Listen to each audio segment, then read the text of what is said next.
Mission health के सजीव phoning कार्यक्रम में आप सबका स्वागत है। कार्यक्रम का हमारा आज का विषय है ग्राम स्वास्थ्य स्वच्छता एवं पोषण दिवस। और इस विषय पर जानकारी देने के लिए हमारे साथ हैं राष्ट्रीय स्वास्थ्य मिशन के महाप्रबंधक मातृ स्वास्थ्य डॉक्टर मनोज कुमार शुक्ल जी। डॉक्टर साहब, मिशन हेल्थ में आपका बहुत बहुत स्वागत है। नमस्कार। राष्ट्रीय स्वास्थ्य मिशन के द्वारा ग्राम स्वास्थ्य स्वच्छता एवं पोषण दिवस का आयोजन किया जाता है और ये ग्रामीण क्षेत्रों में स्वास्थ्य सुधार का एक महत्वपूर्ण कार्यक्रम है। तो आज इसी विषय पर हम विस्तृत जानकारी लेंगे डॉक्टर साहब से। तो आप भी अगर कुछ जानना चाहते हैं, आपकी कोई जिज्ञासा है, तो आप हमें फ़ोन कर सकते हैं।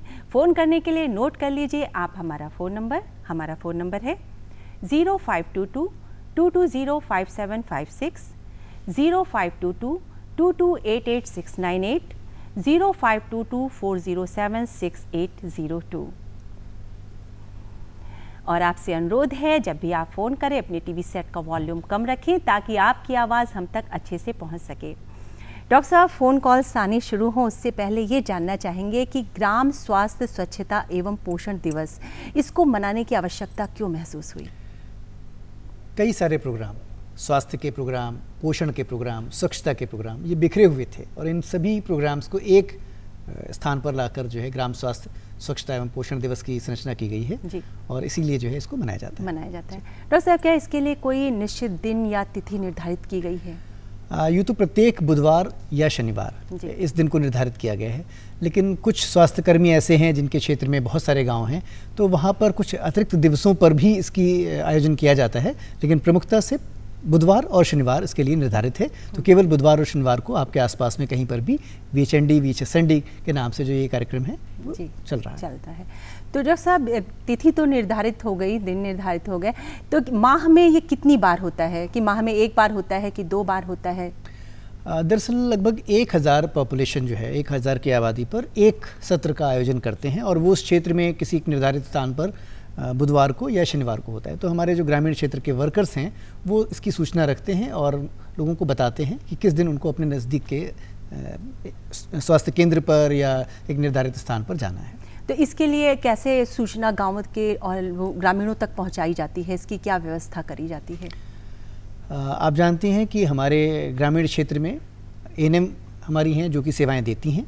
इसके अलावा आंगनवाड़ी वर्कर्स जो ICDS से जुड़ी हुई हैं और आशाएं, ये जो हैं वो सभी ग्रामीणों को या शहरी क्षेत्र में भी अब ये उपलब्ध हैं, जो मलिन बस्तियां हैं वहाँ पर, तो वहाँ पर ये जाके सूचना देती हैं कि किस दिन कहाँ पर ये आयोजन किया जाएगा और लाभार्थी जाकर वहाँ पर सेवाएं का लाभ उठाते हैं। तो मतलब सब तक ये सूचना आराम से पहुँच जाती है कि इस नियत तिथि पर इस जगह पहुँच जाना है। बिल्कुल। डॉक्टर साहब, जैसे जो गर्भवती महिलाएं हैं या जो बच्चे हैं, तो इनके टीकाकरण की क्या व्यवस्था होती है?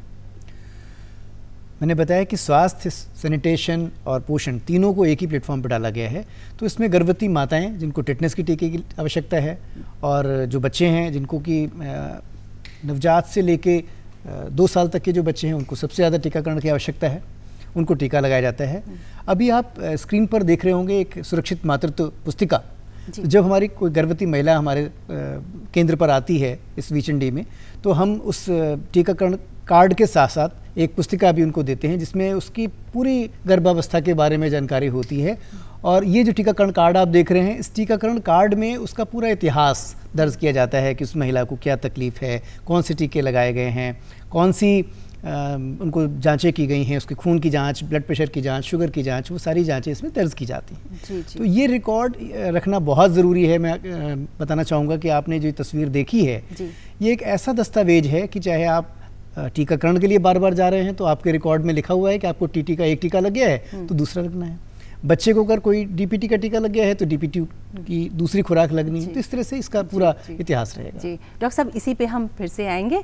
अभी हमारे एक कॉलर जुड़े हैं बाराबंकी से, नंद स्वरूप मिश्रा जी। हेलो। हाँ, नमस्ते मैडम। नमस्कार सर। हाँ, स्वागत है मिशन हेल्थ में। कि जो ये व्यवस्थाएं की जाती है स्वास्थ्य विभाग की तरफ से, स्वास्थ्य मिशन की तरफ से व्यवस्थाएं की जाती हैं, वो जो गांव की नालियां होती हैं जिसमें मच्छर पनपते हैं, जहाँ जंगल झाड़ियां होती है, इसमें चूहा, मच्छर, नाना प्रकार के जीवाणु पनपते हैं जो मनुष्य के लिए और बच्चों के लिए घातक हैं। तो इसकी कौन सी व्यवस्था होनी चाहिए? स्वास्थ्य विभाग तो बड़ी मेहनत कर रहा है, बड़ी व्यवस्थाएं कर रहा है, वो जो सफाई नहीं हो रही है इसके लिए कौन व्यवस्था होनी चाहिए? देखिए, आपके गांव में जो ग्राम प्रधान जी हैं उसमें उनका काफ़ी योगदान है। हमारी जो एएनएम वर्कर हैं, जो बेसिक हेल्थ वर्कर, वो इसमें सुझाव देती हैं कि किस तरह से सैनिटेशन की जो बात कर रहे हैं, सैनिटेशन में हमारी महिला कार्यकर्त्री लोगों को ये जागरूकता लाती है कि किस तरह की व्यवस्था करें ताकि वो साफ़ सफाई करें। लाइक हाथ धोना है, बहुत आवश्यक है। अब जो नंदस्वरूप जी ने बात करी कि गांव की नालियां और जो खड़ंजे हैं उनके ऊपर जो गंदगी रहती है, तो उसमें कहीं ना कहीं हमें अपना खुद भी प्रयास करना पड़ेगा। अगर हम ये सोचें कि सरकार या प्रधान जी या कोई और ही करता रहेगा और हम कूड़ा डालेंगे तो उचित नहीं रहेगा। मुझे लगता है कि थोड़ा प्रयास हम करें। साथ में ही स्वास्थ्य विभाग की तरफ से जो कर्मचारी हैं वो समय समय पर जाकर कुछ छिड़काव करते हैं और ब्लीचिंग पाउडर या इस तरह की व्यवस्थाएं भी हैं, जिसका एएनएम के द्वारा भी व्यवस्था की जाती है और हमारे ग्राम प्रधान जी जो हैं उसमें योगदान करके उस व्यवस्था को सुचारू रूप से लागू कराते हैं। मतलब ये सभी लोगों के मिश्रित प्रयास से ही स्वच्छता रखी जा सकती है। स्वच्छता एक व्यक्ति का एक अकेला थक जाएगा, सभी को उसमें हाथ बटाना पड़ेगा। डॉक्टर साहब, जैसे कि अभी हम बात कर रहे थे कि गर्भवती महिलाओं के लिए आप बता रहे हैं कि टीकाकरण की जो व्यवस्था है उसका एक कार्ड बनता है, इसी बारे में चाहेंगे कि और भी आप कुछ जानकारी दें। टीकाकरण कार्ड, मैं आपको एग्जांपल देना चाहूँगा कि जब भी हम किसी डॉक्टर के पास जाते हैं तो डॉक्टर कहता है कि आप पहले कहाँ कहाँ दिखा चुके हो, क्या क्या जांचें आपकी हुई हैं। तो यही चीज़ गर्भवती महिला पर भी लागू होती है जब वो अस्पताल में प्रसव कराने जाती है या कभी भी जांच के लिए जाती है, क्योंकि पिछला इतिहास इसी कार्ड पर दर्ज किया जाता है। और मेरा अपना अनुभव ये है कि हमारी जो महिलाएँ हैं, वो माताएँ जो हैं, वो इसका रखरखाव शायद लापरवाही की वजह से या उनको इसकी महत्व नहीं पता है, इसलिए उतना ध्यान नहीं रखती हैं। कई बार वो अस्पताल आती हैं मगर उनके पास कार्ड नहीं होता। तो मैं सभी से इसमें अनुरोध करना चाहूँगा कि इस कार्ड को हमेशा, जैसे राशन कार्ड हम बहुत सुरक्षित रखते हैं, अपना आधार कार्ड आजकल चर्चा होती है उसको बहुत सुरक्षित रखते हैं, तो जब भी चाहे वो एएनएम बहन जी के संपर्क में आएँ, चाहे भी डॉक्टर के पास जाएँ, चाहे वो डिलीवरी के लिए जाएँ या डिलीवरी के बाद बच्चों के टीकाकरण के लिए जाएँ, जब भी आप स्वास्थ्य इकाई के संपर्क में आएँ, अपना टीकाकरण कार्ड अपने साथ ले जाएँ। एक और जो किताब दिखाई गई थी वो साथ लाने की बार बार आवश्यकता नहीं है, वो आपके लिए है। यदि आप, कई बार हम लोग कम पढ़े लिखे हैं, तो परिवार में यदि कोई पढ़ा लिखा है तो आप उससे जानकारी प्राप्त कर सकते हैं। दूसरी बात, ये किताब बहुत ही पिक्चर, उसमें तस्वीरें बहुत बनी हुई हैं। डॉक्टर साहब, इसी किताब के बारे में हम और भी जानकारी लेंगे। संत कबीर नगर से राजीव जी हमसे जुड़े हैं। हेलो। हाँ जी। जी राजीव जी, स्वागत है मिशन हेल्थ में। आप अपना प्रश्न पूछिए। मैम, मेरा बच्चा 8 मंथ का, उसके 2-3 टीके छूट गए हैं, तो स्वास्थ्य मिशन का कोई शिविर में जाना पड़ेगा या जैसे ग्रामीण इलाके से मैं बोल रहा हूँ? जी। देखिए, सबसे पहली बात आप समझ लीजिए कि पल्स पोलियो अभियान एकमात्र ऐसा प्रोग्राम था जिसमें कि घर घर जाकर टीकाकरण पोलियो का किया गया, वरना कोई भी और वैक्सीन ऐसी नहीं है जिसको हम घर पर जाकर करें। तो इसके लिए आपके नज़दीक में जो भी VHSND डे है, ग्राम स्वास्थ्य पोषण स्वच्छता दिवस, वहाँ पर आप जाकर अपने बच्चे को टीकाकरण करवा सकते हैं। और यदि आपको नहीं जानकारी है तो नज़दीक के अस्पताल में जाइए। आपकी वैसे आशा कार्यकर्त्री और एएनएम बता देंगी कि नज़दीक में कहाँ हो रहा है और कहाँ पर टीकाकरण करवा सकते हैं। छूटे हुए टीकाकरण को आपको देखना पड़ेगा कि किस अवस्था में है, कितनी उम्र में है। उनकी कुछ टीकों की मियाद है कि जैसे 1 साल के बाद BCG का टीका नहीं लगना है, तो अगर वो बच्चा 1 साल से ऊपर का होगा, 1 साल का उनका बच्चा है, हाँ, तो फिर BCG नहीं लगेगा। अगर ऑलरेडी लग चुका है तो उसकी आवश्यकता नहीं है। और इसी तरह से हमें ध्यान रखना पड़ेगा कि जो टीके उस समय ड्यू होंगे वो सारे लग जाएंगे।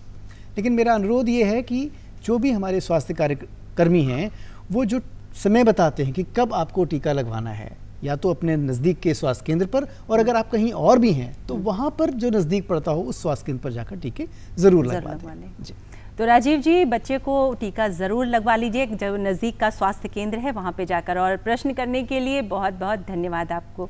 फिलहाल मिशन हेल्थ में वक्त हो गया है एक ब्रेक का, मिलते हैं ब्रेक के बाद। ब्रेक के बाद एक बार फिर से स्वागत है आपका कार्यक्रम मिशन हेल्थ में। और आज हम बात कर रहे हैं ग्राम स्वास्थ्य स्वच्छता एवं पोषण दिवस के बारे में, और इस विषय पर जानकारी दे रहे हैं राष्ट्रीय स्वास्थ्य मिशन के महाप्रबंधक मातृ स्वास्थ्य डॉक्टर मनोज कुमार शुक्ल जी। डॉक्टर साहब, एक फ़ोन हमारे पास आया है बहराइच से चंद्रशेखर अवस्थी जी का। हेलो जी चंद्रशेखर जी, स्वागत है मिशन हेल्थ में। आप अपना प्रश्न पूछिए। जी, मेरा प्रश्न ये है मिशन हेल्थ के द्वारा कि जो बच्चे पोलियो पीने से की ड्रॉप पीने से रह जाते हैं, या वह बच्चे जिनके माता पिता किन्हीं कारणवश पोलियो पिलाने से इनकार करते हैं, उनके लिए आप लोगों के द्वारा क्या व्यवस्था की गई है? पहली बात तो मैं चाहूँगा कि कोई भी बच्चा पोलियो पीने से या किसी भी टीके से वंचित नहीं होना चाहिए, और सभी को मिलके ही प्रयास करने पड़ेंगे। हमारे स्वास्थ्यकर्मी, चाहे वो एएनएम हो, चाहे आशा हो, चाहे आंगनवाड़ी हो, वो तो लगातार लगे ही हुए हैं, लेकिन जो गांव में प्रभावशाली व्यक्ति हैं, हमारे प्रधान जी हैं, अध्यापकगण हैं, वरिष्ठ नागरिक हैं, यहाँ उनसे अनुरोध है कि वो ऐसे परिवारों को मोटिवेट करें, उनको समझाएं, उनकी जो भ्रांतियां हैं, उनके मन में भ्रम हैं, उनको दूर करने की कोशिश करें, क्योंकि टीकाकरण बहुत ज़रूरी है, बहुत आवश्यक है। बिना इसके वो कभी भी बच्चा जो है जोखिम में पड़ सकता है। अभी तो हम कह सकते हैं खुशी से कि पिछले 3-4 साल से हमारे देश में कोई पोलियो नहीं हो रहा है, लेकिन अन्य बीमारियां भी जो हैं जिनके हम टीके लगा रहे हैं वो भी तभी बच सकती हैं यदि बच्चों का टीकाकरण किया जाए। और अभी भी प्रदेश में टीकाकरण का स्तर उतना अच्छा नहीं है जितना कि होना चाहिए। लगभग 90% से 100% के बीच में हमारा लक्ष्य रहता है और हम 80 के आसपास पहुंचे हुए हैं। तो हम चाहेंगे कि हर बच्चा जो है वो टीकाकरण जो है समय पर उसका हो और सुरक्षित रहे। तो उसके लिए सभी ग्रामीण वासियों का और जो शहर के निवासी हैं उन सभी से अनुरोध है कि वो आप अगर अपने नज़दीक वाले पे नहीं पहुंचते हैं तो जहां भी आपको सुविधा उचित लगती हो वहां आप जाएं, लेकिन हमारे केंद्रों पर आकर अपने बच्चों का टीकाकरण ज़रूर करवाएं। डॉक्टर साहब, एक कॉलर हमसे जुड़े हैं, उनका हेलो हेलो हेलो जी, नमस्कार जी। नमस्कार, आप कहाँ से बोल रही हैं? मेरा डॉक्टर साहब से सवाल ये। हेलो हेलो हेलो जी जी, स्वागत है मिशन हेल्थ में। आप कहाँ से बोल रहे हैं? हेलो हेलो हाँ जी, प्रश्न पूछिए जी। डॉक्टर साहब, कुछ आवाज़ उनकी क्लियर नहीं हमें मिल पा रही है। डॉक्टर साहब, जैसे गर्भवती महिलाओं की जो एएन से जांचें होती हैं, ये कितनी बार होती हैं और इसको कराने का उद्देश्य क्या होता है? गर्भवती महिला को कम से कम 4 बार, प्रत्येक गर्भवती महिला को 4 जांचें की जरूरत है। पहली तिमाही में 1, दूसरी तिमाही में दूसरी, और जो अंतिम और तीसरी तिमाही है उसमें कम से कम 2 जांचें। लेकिन यदि जोखिम भरी हुई गर्भावस्था है जिसकी जांच हमारे स्वास्थ्यकर्मी करके उनको बताते हैं, तो ऐसी अवस्था में बार बार उसको जो है हमारे संपर्क में आना चाहिए, हमारे स्वास्थ्यकर्मी के और डॉक्टरों के भी संपर्क में आना चाहिए। जैसे हो सकता है कि उनको हाई ब्लड प्रेशर हो, उनको हो सकता है कि मधुमेह या शुगर की बीमारी हो, पिछली बार ऑपरेशन से बच्चा पैदा हुआ हो, या कोई ब्लीडिंग की समस्या हो। तो इस तरह की कोई भी समस्या अगर है, कभी कभी जो कद कम होता है, वज़न ज़्यादा होता है, उन कारणों से भी गर्भावस्था जो है वो खतरे भरी हो जाती है। तो उस अवस्था में बार बार जांचें कराएं, लेकिन कम से कम 4 जांचें तो हर महिला के लिए आवश्यक हैं। हाँ, गर्भवती महिलाओं के लिए 4 जांचें बहुत ही ज़रूरी हैं और आप इसे ज़रूर कराएं। डॉक्टर साहब, जैसे ये ग्राम स्वास्थ्य स्वच्छता एवं पोषण दिवस आयोजित किया जाता है, तो इसके लिए जो स्थल का चयन किया जाता है, किस स्थान पे होना है, इसके लिए किस तरह से मतलब इसका किस तरह से निश्चय किया जाता है कि इस स्थान पर इसको आयोजित किया जाए? सामान्य तौर पर हम लोग चाहते हैं कि हमारे किसी स्वास्थ्य केंद्र पर या आंगनवाड़ी केंद्र पर इसका आयोजन किया जाए।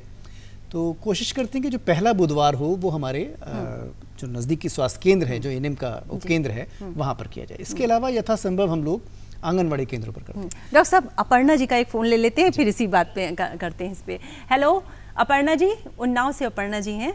हेलो हेलो जी, नमस्कार। जी जी, नमस्कार, स्वागत है मिशन डॉक्टर हेल्थ साहब में। से मेरा सवाल ये है कि जैसा कि अभी हमने स्क्रीन पे देखा कि एक टीकाकरण के लिए कार्ड दिखाया डॉक्टर साहब ने हमें, अगर बाय चांस वो कार्ड खो जाता है और हमें दोबारा बनवाने की जरूरत पड़ती है, तो इसके लिए क्या प्रोसीजर है? अपर्णा जी, पहली बात तो अनुरोध ये है कि इसको बहुत सुरक्षित रखें, क्योंकि वो सारी जानकारी जो पहले दर्ज की गई है उसको पुनः लिखना शायद संभव ना हो, कई बार ऐसा हो सकता है।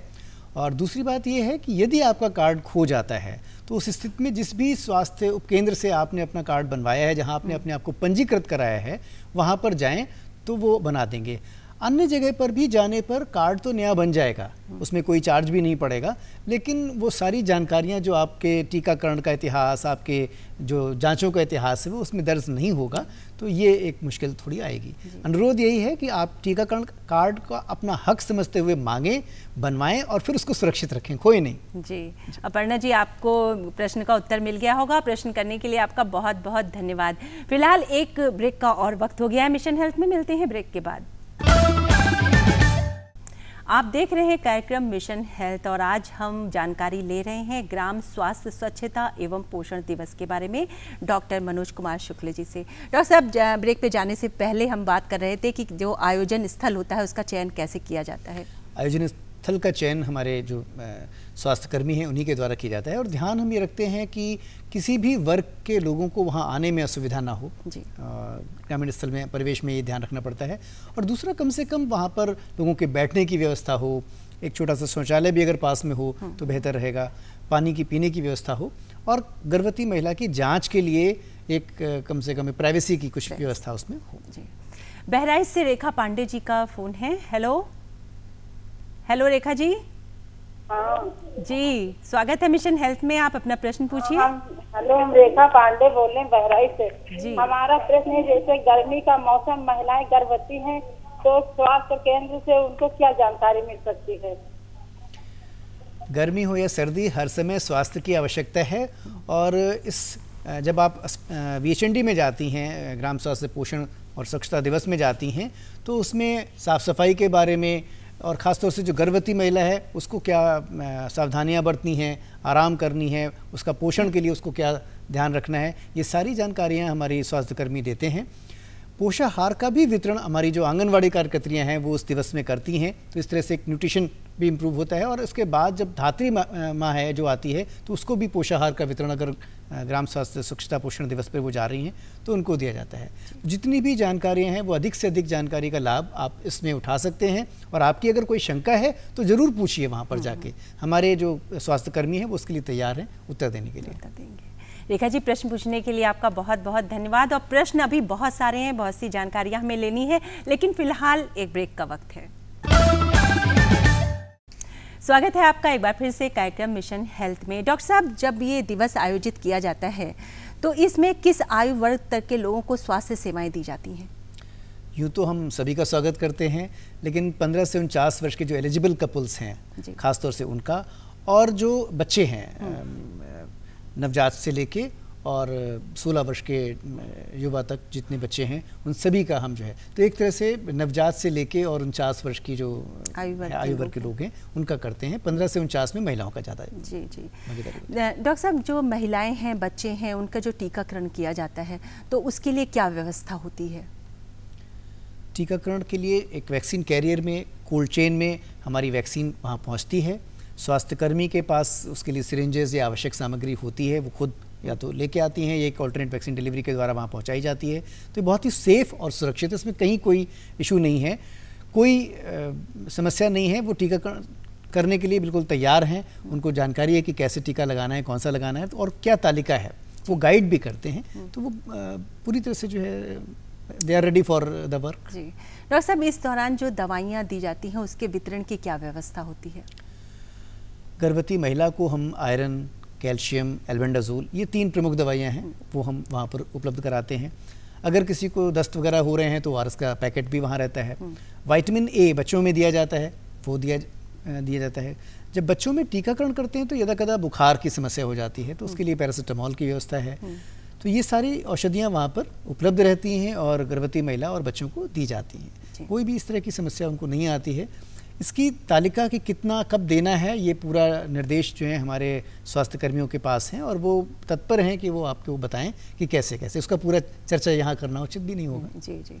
लेकिन पूरा आपकी एक तालिका उनके पास पुस्तिका पहुँच जाती है, उसमें सारा विवरण रहता है। डॉक्टर साहब, इन सेवाओं के लिए क्या कोई शुल्क भी लिया जाता है? कतई नहीं, बिल्कुल फ्री है। सरकार सभी को, क्योंकि ग्रामीण और शहरी क्षेत्र में चाहे गरीब हो चाहे अमीर हो, किसी भी धर्म जाति विशेष का हो, सबके लिए जो भी सुविधाएं स्वास्थ्य की दे रही है वो फ्री हैं। और विशेषकर यदि महिला गर्भवती है तो पूरी तरह से जो है राष्ट्रीय स्वास्थ्य मिशन के अंतर्गत सारी सेवाएं मुफ्त हैं, कोई भी उसमें जो है पैसा नहीं लिया जा रहा है। जी, तो दर्शकों, ये था मिशन हेल्थ का आज का हमारा सजीव कार्यक्रम।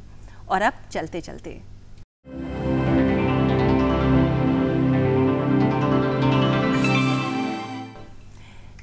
में दर्शकों, हम आपसे एक प्रश्न पूछते हैं और उस प्रश्न का सही उत्तर भेजने वाले दर्शकों में से किसी एक दर्शक के पत्र का चयन हम लकी ड्रॉ के द्वारा करते हैं और फिर आमंत्रित करते हैं उन्हें अपने इसी कार्यक्रम में। तो नोट कर लीजिए आज का हमारा प्रश्न है, ग्राम स्वास्थ्य स्वच्छता एवं पोषण दिवस कब आयोजित किया जाता है? प्रश्न एक बार पुनः नोट कर लीजिए। ग्राम स्वास्थ्य स्वच्छता एवं पोषण दिवस कब आयोजित किया जाता है? और इस प्रश्न का उत्तर आप हमें इस पते पर लिखकर भेज सकते हैं। हमारा पता नोट करिए। प्रस्तुतकर्ता मिशन हेल्थ, कमरा नंबर 205, दूरदर्शन केंद्र 24 अशोक मार्ग, लखनऊ 226001। और हमारा ईमेल आईडी है missionhealth.dduplko@gmail.com। डॉक्टर साहब, आप आए और ग्राम स्वास्थ्य स्वच्छता एवं पोषण दिवस पर इतनी अच्छी महत्वपूर्ण जानकारी हमारे दर्शकों को दी, इसका लिए आपका बहुत बहुत हम धन्यवाद करते हैं। इसके साथ ही धन्यवाद करना चाहेंगे अपने दर्शकों का जो हमें फ़ोन कर रहे हैं और जो हमारा कार्यक्रम देख रहे हैं। और आपसे अनुरोध है कि राष्ट्रीय स्वास्थ्य मिशन द्वारा चलाए गए कार्यक्रमों का लाभ उठाइए, क्योंकि ये आपके लिए ही है।